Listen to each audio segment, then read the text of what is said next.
Hey, what's up, ladies and gentlemen, boys and girls? Slave Assassin 11 here, and today I thought I'd bring you guys some SnD tips and tricks. On one of my last videos, I brought a couple, one of my clutches from SnD, and a player asked me if I could help him in his game and give him some tips and tricks in my next video. So I went ahead and did that this video. That's what I decided I'm going to do. If you guys notice this bottom right here, if you don't already know about it, which I'm sure many of you guys who play Search already do, you can pick off a lot of people here. And I do hard scope for quite a while when I look down here, because as you can see, that Scraggler came there at the end, and you can pick up easy kills. I mean, that's pretty crucial, and there's only 6 men. I just eliminated 2 of them right off the start for my team. So that was always a good thing. Right before I get into this, I want to give a shout out to Nation of GFX for making my background. I will put a link in his link in the description below, so you guys can go check out his channel. He does some pretty good work, and he helped me out with a pretty cool background. So go check him out.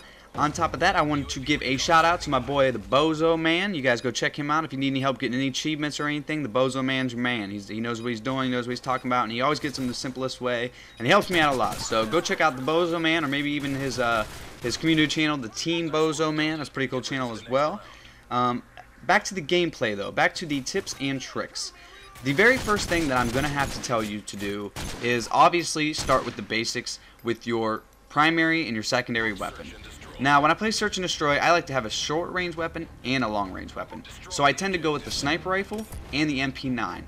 The reason I use the MP9 is because, for me, I really feel like it's like an MP7 on steroids. When you put a silencer on it, it almost has no kick at all. So it's like an MP7 with the speed and accuracy, but yet I feel like it's even got less kick than the MP7. Obviously less fire rate, but to me, fire rate really doesn't mean anything as long as you can connect your shots and prevent them from connecting theirs. So to me, that doesn't mean anything. So I roll with the sniper rifle, specifically the MSR, just because I like the way it almost feels like an assault rifle in your hands. And then the MP9 on top of that. I'm running with the throwing knife here today. I don't usually run with the throwing knife though. That was an accident. I don't know why I had that in this game. I usually run with the frag grenade just because I like to be able to cook it and throw it into rooms and have it explode whenever I want to. So that was what I usually run, and then I always run the support kill streaks because, I mean, you just have to in Search and Destroy. You don't know how many times you're going to die, and you really do want to help out your team. So you want to get your 5 kills, get your ballistic vest for everybody, get your 3 kills, get your UAV for everybody. So those are some smart things that you should do. Another tip I could give you is, as you can notice, I stick to the outsides of the map. You will never really catch me going through the middle or even going that left side B through that truck, that Jeep, because it's just a death trap waiting to happen. So I try to stick to the outsides, sorry about that, the outsides of the map, because it prevents people from getting behind me as much. Now, yes, every once in a while somebody will be camping in a corner and you will get killed when you don't expect it because you don't look at that outside part. But majority of the time, they'll be camping the insides, or at least looking at the insides. So stick to the outside, so you only have to really engage your enemy from one point, and that's in front of you, not from behind you. If you guys watch this, this is why I don't play core, so you know. He hit me once, he hit me twice, and then I quickscope him for the kill. Yes, I know for a fact I should be dead, and I know I got lucky, but that's why I don't play core, because core gets entirely too many hit markers, and it drives me nuts. Because I didn't even hit him, I hit connected with him once. He had to hit me twice. I did have ballistics, so it should have taken him 2 shots to kill me, but 2 hit markers? That's kind of ridiculous. They're Infinity Wards, so let's go ahead and clean that up. As a matter of fact, I played with a buddy the other day who got a hit marker with a 50 cal on hardcore. The Barrett 50 cal on hardcore, he got a hit marker. You won't get a hit marker in real life, not to mention a hardcore game, so, you know, certain things in this game drive me nuts, but whatever. Another tip I can give you is always communicate with your team. My team, we always tell each other as soon as we see somebody where we've seen them. We always tell somebody how many people are left. Like, if there's 5 of us left and only 1 of them left, I usually run around and try to get a cool quick scope or a 360 or something funny at the end. But if there's only 2 of us left, then now at that point we have to play really conservative. We have to turn up our turtle beaches. We have to start listening and start, you know, sound horn everybody so that we can figure out what's going on behind us and around us, so in order to protect ourselves.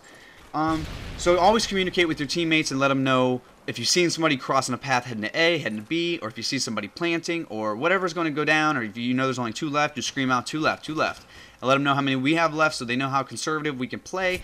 The final tip that I could give you for Search and Destroy is going to have to be planting the bomb and playing it smart.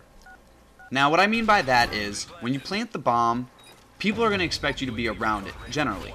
So the best thing to do, under my eyes, is to kind of get away from the bomb.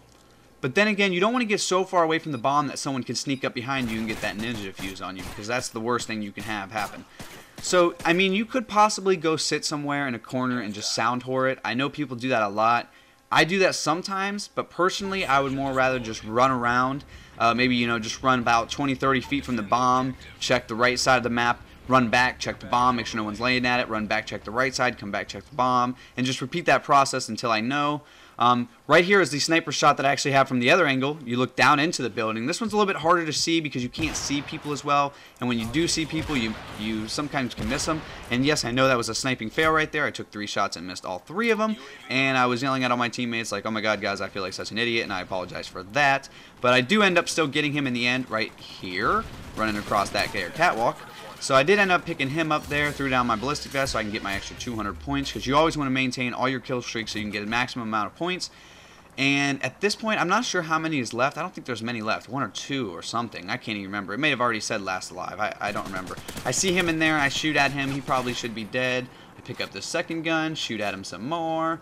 He probably hiding back in the warehouse. Pick back up my MP9 because I'd much rather have that silenced than have a UMP that kicks all over the goddamn place. So that's what I would rather roll with at that point. So those are just some basic tips and tricks. I mean, a lot of those are obviously obvious, but some people don't know, so I thought I would go ahead and just throw out the obvious ones at first.